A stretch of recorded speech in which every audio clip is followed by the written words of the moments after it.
ನಾವು ವಿದ್ಯಾರ್ಥಿಗಳಿಗೆ ಎಲ್ಲ ಸ್ಕೂಲ್ಗಳಲ್ಲಿ ಕೇವಲ 3 ರೂಪಾಯಿ ತಗೊಂಡು ಟ್ರೈನಿಂಗ್ ಕೊಡ್ತಿದ್ವಿ. 8 ದಿವಸ ಟ್ರೈನಿಂಗ್.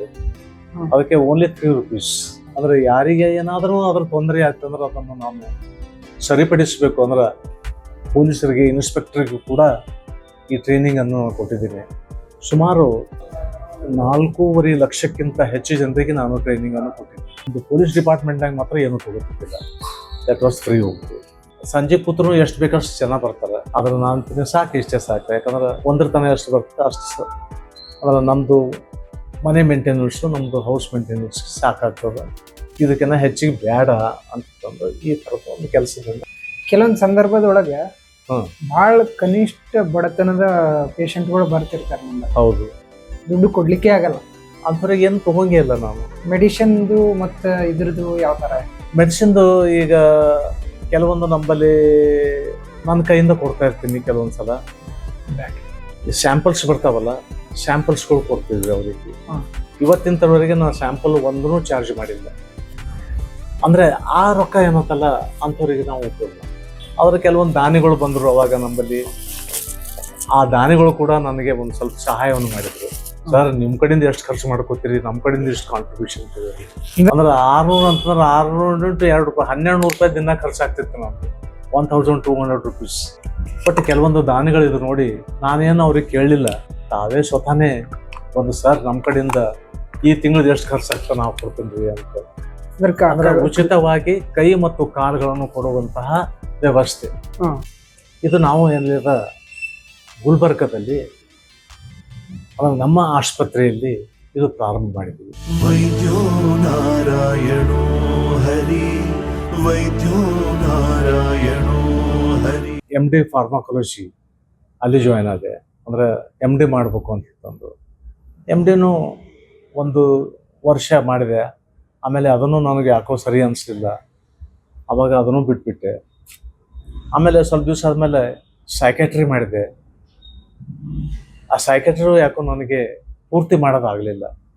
ಅಂದ್ರೆ ಈ ಎಕನಾಮಿಕಲ್ ಸ್ಟೇಟಸ್ನಿಂದ, ಯಾಕಂದ್ರೆ ನಮ್ಮ ತಂದೆಯವರು ಪರಿಸ್ಥಿತಿ ಅಂದರೆ ಅವರ ಆರೋಗ್ಯ ಚೆನ್ನಾಗಿಲ್ಲ, ಸಲಾಗಿ ಯಾವ ಇದನ್ನು ನಾವು ಮುಂದೆ ಮಾಡಲಿಕ್ಕೆ ಆಗಲಿಲ್ಲ. ಆದರೆ ಏಡ್ಸ್ ಬಂದಾಗ ಮಾತ್ರ ನಾನು MD ಇನ್ ಏಡ್ಸ್, ಆ MD ಏಡ್ಸ್ನಲ್ಲಿ ನಾನು ಮಾಡಿದ್ದೇನೆ. ಯಾವ್ಯಾವ ರೋಗಗಳು ಬಂದ ಅದ್ರ ಪ್ರಕಾರ ಏನಾದ ನಾನು ಮಾಡ್ಕೊತ ಹೋದೆ. ಅಂದ್ರೆ ಕ್ರಿಮಿನಲ್ ಲಾಯರ್ ಆಗ್ಬೇಕಂತಿತ್ತು ಒಂದು ವಿಚಾರ ಇತ್ತು, ಅದ್ರ ಸಲ ಲಾ ಮಾಡಿದೆ. ಆಮೇಲೆ ಮಂದಿಗೆ ಕೆಲವೊಂದು ಇದಿಲ್ಲಾರ್ದೆ ಸೈಕ್ಯಾಟ್ರಿಕ್ ಬರ್ಲಿಕ್ಕೆ ತಿಳ್ಕೊಂಡು ಸೈಕ್ಯಾಟ್ರಿ ಮಾಡಿದೆ. ಅಲ್ಲಿಂದ ಫಾರ್ಮಸಿ ಒಳಗೆ ನಾನು ಇದು ಮಾಡ್ಸ್ಬೇಕಂತ ತಿಳ್ಕೊಂಡು ಫಾರ್ಮಕಾಲಜಿ ಮಾಡಿದೆ. ಈ ಥರ ಏನದ ಬದಲಾವಣೆಗಳು ಮಾಡ್ಕೊತ ಹೋದೆ. ಅಂದರೆ ಇಂಟ್ಯಾಕ್ಟ್ ವಿತ್ ಪ್ರಾಕ್ಟೀಸ್. ಅಂದರೆ ಪ್ರಾಕ್ಟೀಸ್ ಮಾಡ್ಕೋತೀವೆಲ್ಲ ಮಾಡೀನಿ ನಾವು. ಅಂದ್ರೆ ಪ್ರಾಕ್ಟೀಸ್ ಬ್ರೇಕ್ ಮಾಡಿ ಯಾವುದೂ ಮಾಡಿಲ್ಲ ನಾವು. ಅದಕ್ಕಾಗಿ ನನಗೆ ಜೀವನ ಹಾಗೆ ನಡ್ಕೊತ ಹೋಯ್ತು, ಇದಾಯಿತು. ಆಮೇಲೆ ಇನ್ನೊಂದು ನಾನು ಸೇಂಟ್ ಜಾನ್ ಆಂಬುಲೆನ್ಸ್ ಮತ್ತು ರೆಡ್ ಕ್ರಾಸ್ದಲ್ಲಿ ಕೆಲಸ ಮಾಡಿದ್ದೀನಿ.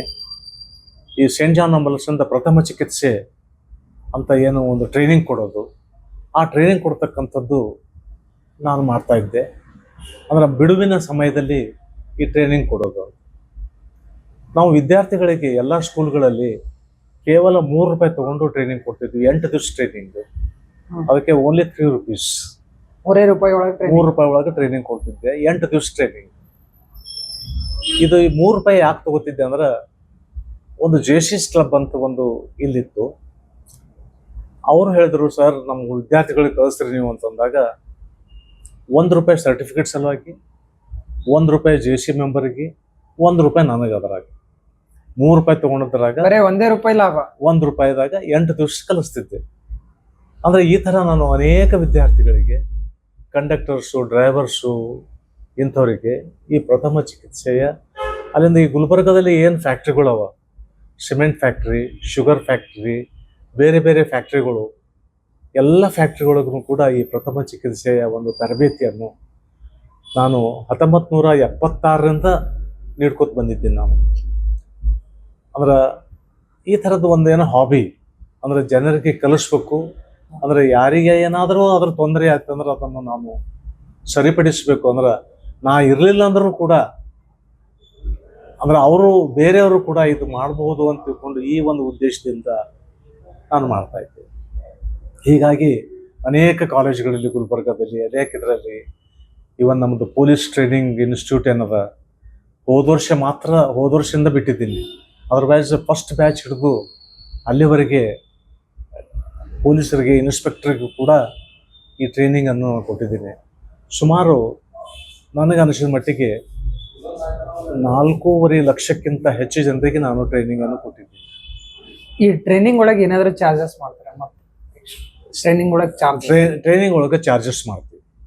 ಅಂದರೆ ಅದ್ರಾಗ ಏನಿರ್ತದೆ ಅಂದರೆ, ಸೈಂಟ್ ಜಾನ್ ಆಂಬುಲೆನ್ಸ್ದವರು ಚಾರ್ಜ್ ಮಾಡ್ತಾರೆ ಅದಕ್ಕೆ ನಾನು ಸ್ವಲ್ಪ ನಮ್ಮದು ಅದಕ್ಕೆ ಆ್ಯಡ್ ಮಾಡಿ, ಯಾಕಂದ್ರೆ ನಮ್ಮದು 8 ದಿವಸ ಟ್ರೈನಿಂಗ್ ಅಲ್ಲ ಇದು.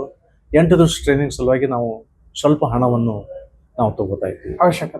ಅವಶ್ಯಕತೆ, ಯಾಕಂದ್ರೆ ದಿನ ಹೋಗೋದು ಬರೋದು ಮತ್ತು ನಮ್ಮದು hours together we have to waste there, ಅದ್ರ ಸಲುವಾಗಿ ನಾವು ತಗೋತಿದ್ವಿ.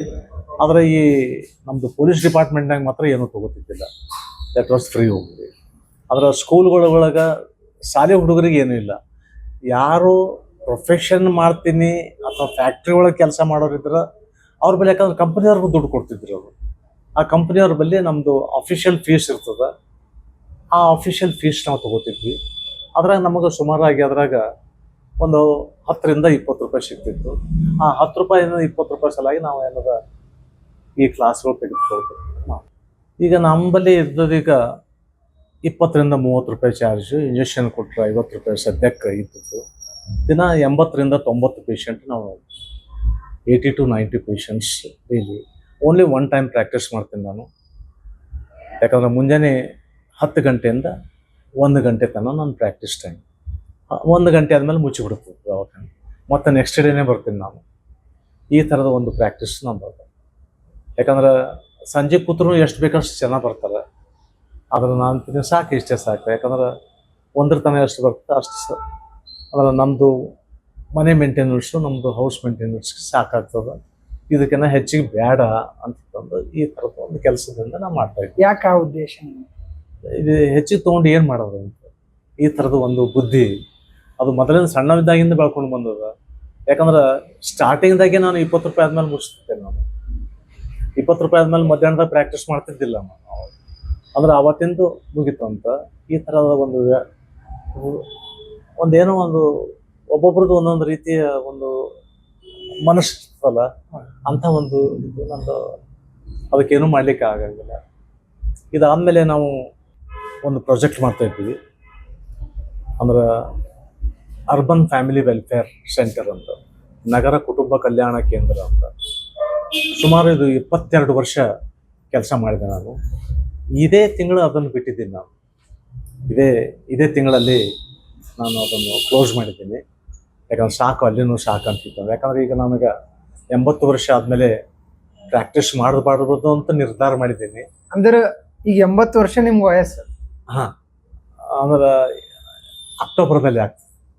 ಕೆಲವೊಂದು ಸಂದರ್ಭದೊಳಗೆ ಭಾಳ ಕನಿಷ್ಠ ಬಡತನದ ಪೇಷಂಟ್ಗಳು ಬರ್ತಿರ್ತಾರೆ ನಿಮ್ಮಲ್ಲಿ. ಹೌದು, ದುಡ್ಡು ಕೊಡ್ಲಿಕ್ಕೆ ಆಗಲ್ಲ ಅಂಥವ್ರಿಗೆ ಏನು ತಗೊಂಗೇ ಇಲ್ಲ ನಾನು. ಮೆಡಿಸಿನ್ದು ಮತ್ತು ಇದ್ರದ್ದು ಯಾವ ಥರ? ಮೆಡಿಸಿನ್ದು ಈಗ ಕೆಲವೊಂದು ನಂಬಲ್ಲಿ ನನ್ನ ಕೈಯಿಂದ ಕೊಡ್ತಾ ಇರ್ತೀನಿ. ಕೆಲವೊಂದು ಸಲ ಸ್ಯಾಂಪಲ್ಸ್ ಬರ್ತಾವಲ್ಲ, ಸ್ಯಾಂಪಲ್ಸ್ಗಳು ಕೊಡ್ತೀವಿ ಅವರಿಗೆ. ಇವತ್ತಿನವರೆಗೆ ನಾನು ಸ್ಯಾಂಪಲ್ ಒಂದೂ ಚಾರ್ಜ್ ಮಾಡಿಲ್ಲ. ಅಂದ್ರೆ ಆ ರೊಕ್ಕ ಏನಂತಲ್ಲ ಅಂಥವ್ರಿಗೆ ನಾವು ಉಪಯೋಗ ಮಾಡ್ತೀವಿ. ಅಂದ್ರೆ ಅವ್ರಿಗೆ ಏನು ಅವಶ್ಯಕತೆ ಇರ್ತದೆ ಅವಶ್ಯಕತೆ ಕೊಡ್ತೀನಿ. ಆ ಸಾಧ್ಯ ಆದಷ್ಟು ಮಾಡ್ತೀನಿ. ಅಂದ್ರೆ ಎಲ್ಲರೂ ಮಾಡ್ಲಿಕ್ಕೆ ಆಗಂಗಿಲ್ಲ, ಸಾಧ್ಯ ಆದಷ್ಟು ಮಾಡ್ತೀವಿ. ಈಗ ಉದಾಹರಣೆಗೆ ಹೇಳ್ಬೇಕಂದ್ರೆ, ಕರೋನಾ ಪೀರಿಯಡ್ದಲ್ಲಿ ನಾವು ಕರೋನಾ ಇಂಜೆಕ್ಷನ್ ಕೊಟ್ಮೇಲೆ 2 ಗುಳಿಗೆ ಕೊಡ್ತಿದ್ವಿ, ಪ್ಯಾರಾಸಿಟಮಾಲ್ ಗುಳಿಗೆ. ಬಟ್ ಅದು ಗೌರ್ಮೆಂಟ್ ಸಪ್ಲೈ ಇದ್ದಿದ್ದಿಲ್ಲ. ಆದರೂ ಕೂಡ ಅದು ನನ್ನ ಕಡೆಯಿಂದ ಜನರಿಗೆ ಆ ಟ್ಯಾಬ್ಲೆಟ್ಗಳನ್ನು ಕೊಡ್ತಾ ಇದ್ದೆ. ಅಂದರೆ ಇಂಜೆಕ್ಷನ್ ಕೊಟ್ಟು ಆಮೇಲೆ 2 ಟ್ಯಾಬ್ಲೆಟ್ ಕೊಡೋದು. ಆದರೆ ಕೆಲವೊಂದು ದಾನಿಗಳು ಬಂದರು ಅವಾಗ ನಮ್ಮಲ್ಲಿ. ಆ ದಾನಿಗಳು ಕೂಡ ನನಗೆ ಒಂದು ಸ್ವಲ್ಪ ಸಹಾಯವನ್ನು ಮಾಡಿದರು. ಸರ್, ನಿಮ್ಮ ಕಡೆಯಿಂದ ಎಷ್ಟು ಖರ್ಚು ಮಾಡ್ಕೋತೀರಿ, ನಮ್ಮ ಕಡೆಯಿಂದ ಎಷ್ಟು ಕಾಂಟ್ರಿಬ್ಯೂಷನ್ ತಗೋರಿ. ಅಂದ್ರೆ ನಿಮ್ಮ ಸೇವೆ ನೋಡಿ ಅವರೇ ದಾನ ಮಾಡ್ಲಿಕ್ಕೆ ಭಾಳ ಮಂದಿ ದಾನ ಮಾಡಿದ್ರು. ಅಂದ್ರೆ ಕರೋನಾ ಪೀರಿಯಡ್ದಾಗ ಯಾಕಂದ್ರೆ ಒಂದು ಗುಳಿಗೆ ಅಂದ್ರೆ 1 ರೂಪಾಯಿ ಅಂದರು, 2 ಗುಳಿಗೆ ಅಂದರೆ 20 ರೂಪಾಯಿ, 2 ರೂಪಾಯಿ ಆಗ್ತದಲ್ಲ. 2 ರೂಪಾಯಿ ಅಂತಂದ್ರೆ ದಿವ್ಸಕ್ಕೆ 600 ಜನರಿಗೆ ನಾನು ಇಂಜೆಕ್ಷನ್ ಕೊಡ್ತಿದ್ದೆ. ಅಂದ್ರೆ 600 ಅಂತಂದ್ರೆ 600 ಇಂಟು 2 ರೂಪಾಯಿ, 1200 ರೂಪಾಯಿ ದಿನ ಖರ್ಚಾಗ್ತಿತ್ತು ನಮ್ಮದು. 1200 rupees. ಬಟ್ ಕೆಲವೊಂದು ದಾನಿಗಳಿದ್ರು ನೋಡಿ, ನಾನೇನು ಅವ್ರಿಗೆ ಕೇಳಲಿಲ್ಲ, ತಾವೇ ಸ್ವತಃನೇ ಒಂದು ಸರ್ ನಮ್ಮ ಕಡೆಯಿಂದ ಈ ತಿಂಗಳದ್ದು ಎಷ್ಟು ಖರ್ಚಾಗ್ತದೆ ನಾವು ಕೊಡ್ತೀನಿ ರೀ ಅಂತ. ಈ ಥರನೂ ಜನ ಹೆಲ್ಪ್ ಮಾಡಿದ್ದಾರೆ ನಮಗೆ. ಬರೀ ಒಂದೇ ರೀತಿ ಇದೆ ಅಲ್ಲ. ಇದಾದಮೇಲೆ ಇದಕ್ಕಿಂತ ಹೆಚ್ಚು ಅಂದ್ರೆ DDRC ಅಂತ ಮಾಡಿದ್ವಿ ನಾವು. ಕೃತಕ ಅಂದ್ರೆ ಜಿಲ್ಲಾ ವಿಕಲಾಂಗ ಪುನರ್ವಸತಿ ಕೇಂದ್ರ ಅಂತ. ಇದು ಮಿನಿಸ್ಟ್ರಿ ಆಫ್ ಸೋಷಿಯಲ್ ಜಸ್ಟಿಸ್ ಅಂತ ಮಾಡಿದ್ದೆ ನಾನು. ಇದರಲ್ಲಿ ಸುಮಾರು 24,000 ಅಂಗವಿಕಲರನ್ನು ಗುರುತಿಸಿ ಅವರಿಗೆ ಬೇಕಾಗ್ತಕ್ಕಂಥ ಸಲಕರಣೆಗಳನ್ನು ಉಚಿತವಾಗಿ ನೀಡಿದ್ವಿ. ಅದು ನಮ್ಮಲ್ಲಿ ನಾನು ಒಂದ್ಸಲ JC ಪ್ರೆಸಿಡೆಂಟ್ ಆಗಿದ್ದೆ.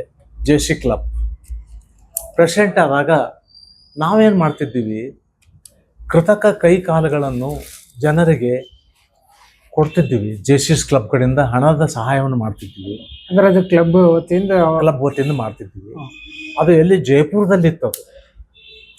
ಅದನ್ನು ನೋಡಿದಂಥ ನಾನು ಗುಲ್ಬರ್ಗಾದಲ್ಲಿನೇ ಅದು ಪ್ರಾರಂಭ ಮಾಡಿದೆ ನಾನು. ಅಂದ್ರೆ ಫ್ಯಾಕ್ಟ್ರಿ ಅಂದ್ರೆ ಪ್ರೊಡಕ್ಷನ್ ವರ್ಕ್ ಅಂದ್ರೆ ಉಚಿತವಾಗಿ ಕೈ ಮತ್ತು ಕಾಲುಗಳನ್ನು ಕೊಡುವಂತಹ ವ್ಯವಸ್ಥೆ. ಇದು ನಾವು ಏನಿಲ್ಲ ಗುಲ್ಬರ್ಗಾದಲ್ಲಿ ಅಂದ್ರೆ ನಮ್ಮ ಆಸ್ಪತ್ರೆಯಲ್ಲಿ ಇದು ಪ್ರಾರಂಭ ಮಾಡಿದ್ವಿ. ಇದು ವಿಶೇಷವಾದಂತಹ ಒಂದು ಕೆಲಸ. ಅಂದ್ರೆ ಅಲ್ಲಿಂದ ಉಚಿತವಾಗಿ ಟ್ರೈಸಿಕಲ್ಸ್, ಯಾಕಂದ್ರೆ 100 ಟ್ರೈಸಿಕಲ್ ಕೊಡುವ ಒಂದು ಇದರಲ್ಲಿ ನಮ್ಮಲ್ಲಿ ಗವರ್ನರ್ ಬಂದು ಅದನ್ನು ಡಿಸ್ಟ್ರಿಬ್ಯೂಟ್ ಮಾಡಿದರು. ಅಲ್ಲಿಂದ ಒಂದ್ಸಲ ನಂಜುಂಡಯ್ಯ ಅಂತ ಅವ್ರಿಗೆ ಕರೆಸಿ ನಾವು 100 ಟ್ರೈಸಿಕಲನ್ನು ಡಿಸ್ಟ್ರಿಬ್ಯೂಟ್ ಮಾಡಿದಂತಹ ಒಂದು ಕೆಲಸ ನಾನು ಮಾಡಿದ್ದೇನೆ.